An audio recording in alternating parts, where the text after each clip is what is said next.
You ask Tiger to solve. This deals with linear equations with one unknown. The final result is h equals 6. Let's solve it step by step. Simplify the expression. Expand the parentheses.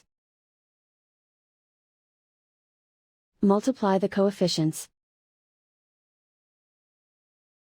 Simplify the arithmetic.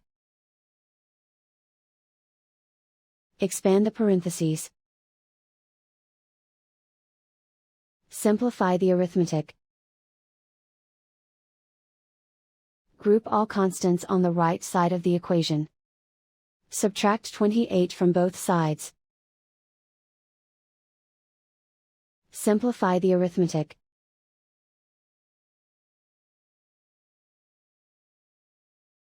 Isolate the h. Divide both sides by -4. Cancel out the negatives. Simplify the fraction.